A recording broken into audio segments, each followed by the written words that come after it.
حوالے سے درس جاری ہے۔ پارہ 5 سورہ نساء کی ہم نے 135 آیات ترجمہ اور تفسیر کے ساتھ سن لی تھیں، بلکہ 136 آیات۔ آج کے درس کا آغاز آیت نمبر 137 سے ہوا جاتا ہے۔ بسم اللہ الرحمن الرحیم۔ ان الذین آمنوا ثم کفروا ثم آمنوا ثم کفروا ثم ازدادوا کفرا لم یکن اللہ لیغفر لهم ولا لیہدیہم سبیلا۔ ترجمہ: بے شک وہ لوگ جو ایمان لائے پھر کافر ہو گئے، پھر ایمان لائے پھر کافر ہو گئے اور پھر کفر میں اور بڑھ گئے تو اللہ تعالیٰ انہیں ہرگز نہیں بخشے گا اور انہیں کوئی راہ نہیں دکھائے گا۔ ان الذین آمنوا، بے شک وہ لوگ جو ایمان لائے۔ شان نزول اس آیت کا یہ ہے کہ حضرت عبداللہ بن عباس رضی اللہ تعالیٰ عنہما نے فرمایا کہ یہ آیت یہودیوں کے بارے میں نازل ہوئی جو حضرت موسیٰ علیہ السلام پر ایمان لائے، پھر گائے کی پوجا شروع کر کے کافر ہو گئے، پھر اس کے بعد دوبارہ ایمان لائے اور پھر عیسیٰ علیہ السلام اور انجیل کا انکار کر کے کافر ہو گئے، پھر دوبارہ محمد مصطفیٰ صلی اللہ علیہ وسلم اور قرآن کا انکار کر کے کفر میں اور بڑھ گئے۔ اور ایک قول یہ ہے کہ یہ آیت منافقین کے بارے میں نازل ہوئی کہ وہ ایمان لائے پھر کافر ہو گئے، پھر ایمان لائے، یعنی انہوں نے اپنے ایمان کا اظہار کیا تاکہ ان پر مومنین کے احکام جاری ہوں، انہیں بھی لوگ مومن سمجھیں، اور پھر وہ کفر میں بڑھ گئے یہاں تک کہ وہ کفر پر ہی مر گئے۔ اور ان کے متعلق فرمایا کہ اللہ تعالیٰ انہیں کبھی بھی نہیں بخشے گا، یعنی جب کہ یہ کفر پر ہی رہے اور کفر پر ہی مر گئے، کیونکہ کفر کبھی بھی بخشا نہیں جاتا مگر جب کہ کافر توبہ کر لے، ایمان لے آئے تو اب وہ بخشش کا مستحق ہو گیا، جیسا کہ ایک مقام پر ارشاد فرمایا قُلْ لِلَّذِينَ كَفَرُوا إِن يَنْتَهُوا يُغْفَرْ لَهُم مَّا قَدْ سَلَفَ، اور تم کافروں سے فرما دو اگر وہ باز آ گئے تو جو گزر چکا وہ انہیں معاف کر دیا جائے گا، یعنی مرنے سے پہلے بندہ سچے دل سے اگر وہ توبہ کر لیتا ہے، ایمان قبول کر لیتا ہے تو پھر اس کی توبہ قبول ہے۔ اور حدیث مبارکہ میں فرمایا اسلام سارے سابقہ گناہوں کو ختم کر دیتا ہے۔ آیت نمبر 138 اور 39۔ بشر المنافقین بان لهم عذابا علیما الذین یتخذون الکافرین اولیاء من دون المؤمنین ایبتغون عندهم العزۃ فإن العزۃ للہ جمیعا۔ ترجمہ: اور منافقوں کو خوشخبری دو کہ ان کے لیے دردناک عذاب ہے، وہ جو مسلمانوں کو چھوڑ کر کافروں کو دوست بناتے ہیں، کیا یہ ان کے پاس عزت ڈھونڈتے ہیں؟ تو تمام عزتوں کا مالک اللہ تعالی ہے۔ تفسیر: الذین یتخذون الکافرین اولیاء من دون المؤمنین، اور وہ لوگ جو مسلمانوں کو چھوڑ کر کافروں کو دوست بناتے ہیں۔ اور اس سے پہلی آیت مبارکہ میں منافقوں کے لیے دردناک عذاب کو بیان کیا گیا، اور پھر منافقوں کی ایک اور کرتوت بیان کی گئی کہ یہ مسلمانوں کو چھوڑ کر کافروں کو دوست بناتے ہیں، کیونکہ ان کا خیال یہ تھا کہ اسلام غالب نہیں آئے گا، اور اس لیے وہ کفار کو صاحب قوت اور شوکت سمجھ کر ان سے دوستی کرتے تھے اور ان سے ملنے میں اپنی عزت جانتے تھے، حالانکہ کفار کے ساتھ دوستی منع ہے اور ان سے ملنے میں عزت سمجھنا باطل ہے۔ اس سے معلوم ہوا کہ کافروں سے محبت اور دوستی رکھنا یہ منافقوں کی علامت ہے۔ مسلمانوں کو چھوڑ کر کافروں سے دوستی رکھنا، ان سے محبت رکھنا، یہ منافق بندے کا کام ہے، خصوصاً مسلمانوں کے مقابلے میں، یعنی مسلمانوں کو چھوڑ کر وہ کافروں کو اپنا دوست بنائیں، کافروں سے محبت رکھیں، کافروں سے تعلقات رکھیں، کافروں سے رشتہ داری بنائیں، یہ منافق بندے کا کام ہے۔ ایسے سب لوگوں کے متعلق فرمایا جا رہا ہے کہ کیا یہ لوگ ان کے پاس جا کر عزت ڈھونڈتے ہیں؟ हालांकि तमाम इज्जतों का मालिक अल्लाह ताला है। तो वही खुदावंद करीम ही इज्जत वाला है और अल्लाह ताला की अता से वो इज्जत वाले जिन्हें अल्लाह इज्जत दे, जैसे अंबियाई किराम और मोमिनीन, मुनाफिकों के मज़कूरा बाला तर्ज अमल को सामने रख कर आज दुनिया के हालात को देखें तो मालूम होगा कि ये मर्ज आजकल बाकसरत मुसलमानों में पाया जाता है। अपनों को छोड़कर बेगानों से दोस्तियां, मुसलमानों को छोड़कर काफरों से प्यार, बाहमी इत्तेहाद से इज्जत हासिल करने की बजाय कुफार के कदमों में बैठकर इज्जत हासिल करने की कोशिश करना मुसलमान कौम में किस दर्जा सरायत कर चुका है। ये खास तौर पर जो ऊपर लेवल के बंदे हैं, जो जिनके पास ताकत होती है, इक़्तिदार होता है, मनसब होता है, हुकूमत होती है, खास तौर पर इस तरह के लोग वो काफिरों के पास जाकर इज्जत ढूंढते हैं। वो समझते हैं कि इन्होंने हमें इज्जत दे दी तो बस जमाने में हमारी फिर इज्जत ही इज्जत है। हालांकि कुरान कह रहा है कि ऐसे लोगों के पास इज्जत ढूंढोगे तो तुम जलील ही होगे, जिल्लत और रुसवाई ही तुम्हारा मुकद्दर बनेगी। और ये चीज आज हमें देखने में नजर आती है कि जो लोग भी काफिरों से दोस्तियां करते हैं, उनके साथ ताल्लुकात बनाते हैं, वो किसी भी तरह के हों, वो कारोबारी ताल्लुकात हों, वैसे दोस्तियां हों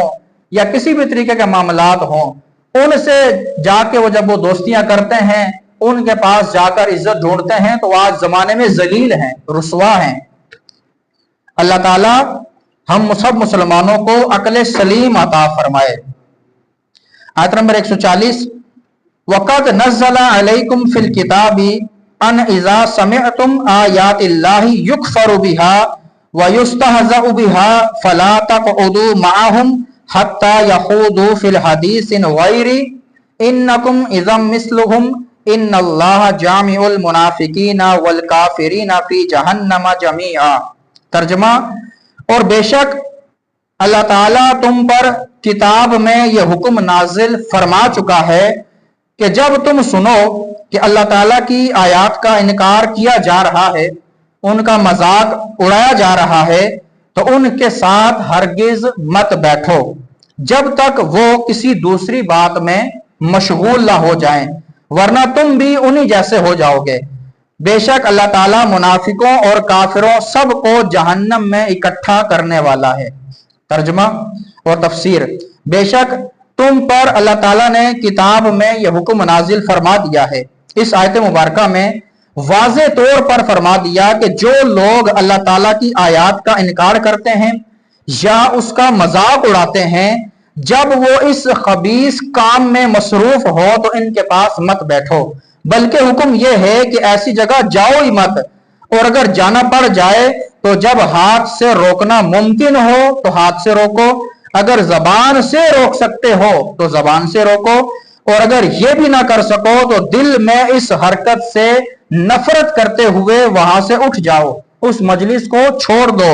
और उनकी हम नशीनी हरगिज इख्तियार मत करो, क्योंकि जब कुरान, शरीयत या दीन का मजाक उड़ाया जा रहा हो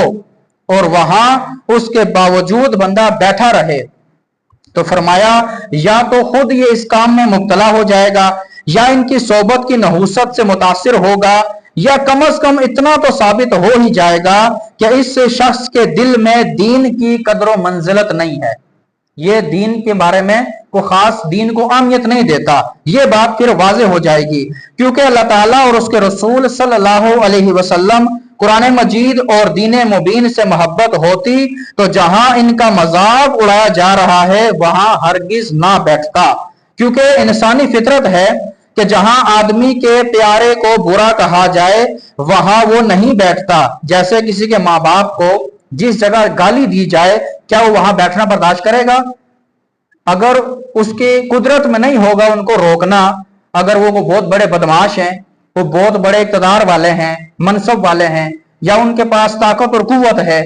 वो रोक नहीं पा रहा, तो फिर वहां वो जाने से रुक जाएगा। अगर वहां बैठा हुआ है तो वहां से उठ जाएगा, उस मजलिस को छोड़ देगा। उसे पता है कि मैं अपने माँ बाप का दिफा नहीं कर सकता, मेरे माँ बाप को यहाँ बुरा भला कहा जा रहा है, तो मैं तो इनको रोक तो नहीं सकता, ये हो सकता है मुझे भी नुकसान पहुंचाएं, मुझे जेल भेज दें, जान से मार दें, कोई कुछ भी हो सकता है, तो वहां से वो उठ जाएगा। जब माँ बाप को बुरा भला कहा जाए और इंसान उस मजलिस को बर्दाश्त नहीं कर सकता, तो अल्लाह ताला के बारे में या रसूल के बारे में या कुरान के बारे में या हदीस के बारे में या इस्लामी शियार के बारे में कहीं मजाक उड़ाया जा रहा हो और हम भी वहां हंस रहे हो बैठकर, तो बताएं हमारे नजर में दीन की क्या अहमियत रह जाएगी। तो हम खुद भी उस काम में या मुब्तला हो जाएंगे, अगर उसको बुरा नहीं समझ रहे तो हम भी वो करने वाले बन जाएंगे। क्योंकि जो इंसान बुराई के बारे में फरमाया कि तुम में से कोई शख्स अगर किसी बुराई को देखता है, किसी जगह को बुरा काम हो रहा है, उस काम को वो देखता है और उसको वो अपने हाथ से रोक नहीं सकता, जबान से बदल नहीं सकता, तो कम से कम उसको दिल में तो बुरा जाने और ये तमन्ना करे कि काश मैं यहां ना होता। यानी उसकी ये ख्वाहिश है कि काश मैं यहां पर मौजूद ही ना होता, ये दीन से मुतालिक बुरा काम मेरे सामने ना हो रहा होता। तो फरमाया ये ऐसा है जैसे गोया कि ये वहां मौजूद नहीं है, गोया ये वहां है ही नहीं, ये ऐसा शख्स है। और एक शख्स है जो वहां मौजूद तो नहीं था, लेकिन उसको बाद में पता चलता है कि फलां जगह पर यह गैर शरई काम हुआ, शराब पी गई, जुआ खेला गया, कुत्तों की लड़ाई करवाई गई, ये सारे हराम काम है, हर बंदे को पता है। तो उसने कहा काश मैं भी वहां होता, कुत्तों की लड़ाई करवाई गई, हराम काम था ना, जुआ खेला गया, शराब पी गई, कोई भी हराम काम हुआ, उसने कहा काश मैं भी वहां होता। तो फरमाया ये ऐसा है गोया कि ये वहां मौजूद था, ये भी उनके साथ गुनाह में बराबर का शरीक है। और जो वहां मौजूद है लेकिन उस काम को बुरा जानता है, वो ऐसा है गोया वहां मौजूद नहीं है, उसे इस काम का गुनाह नहीं मिलेगा, क्योंकि वो दिल में इसको बुरा जान रहा है। जबान से रोकने की कुव्वत नहीं है उसमें, हाथ से बदलने की ताकत नहीं है उसमें, लेकिन वो दिल में बुरा जान रहा है इस काम को। फरमाया ये ऐसा है गोया यहां मौजूद नहीं है। तो हम गौर करें, हमारी बैठकों में, हमारे दोस्तों की महफिलों में बाज़ इस तरह की बातें हो रही होती हैं जो दीन इस्लाम, कहीं पर भी 4-6 बंदे बैठ जाते हैं, दीन से मुताल्लिक गुफ्तगू शुरू कोई ना कहीं होती है और ये बात ज़द-ए-आम हो जाती है, मौलाना लोगों ने दीन को मुश्किल बना दिया है, मौलाना लोगों की अपनी लड़ाइयां खत्म नहीं होती, हमें क्या दीन सिखाएंगे। मौलाना लोगों ने दीन को बहुत मुश्किल कर दिया है, बहुत मुश्किल बना दिया है, अमल ही नहीं कर सकता बंदा। तो जो बंदा इस्लाम को गाली नहीं दे सकता ना, वो फिर मौलाना लोगों के कंधे पे बंदूक रखता है, उसे पता मैं इस्लाम को तो गाली नहीं दे सकता, चलो मौलवियों को तो कुछ कह दूं। यानी इस्लाम के ऊपर वो अटैक तो नहीं कर सकता, उसे पता है मैं डायरेक्ट इस्लाम के बारे में बात करूंगा तो डायरेक्ट इस्लाम से खारिज हो जाऊंगा, तो फिर वो मौलवियों का सहारा लेता है। क्योंकि मौलवी कौन है, वो उलमा है। देखिए पहली बात याद रखिएगा, हर दाढ़ी वाला मौलवी नहीं होता, हाँ याद रखिएगा, हर दाढ़ी वाला मौलवी नहीं होता, हर टोपी पहनने वाला मौलवी नहीं होता। जिसको दीन इस्लाम की मालूमात है, जिसने दीन सीखा है, जिसके बारे में लोग बताते हैं कि वाकई ये मौलाना हैं, इनको दीन के बारे में मालूमात है, ऐसा शख्स भी अगर गैर शरई हरकत कर दे,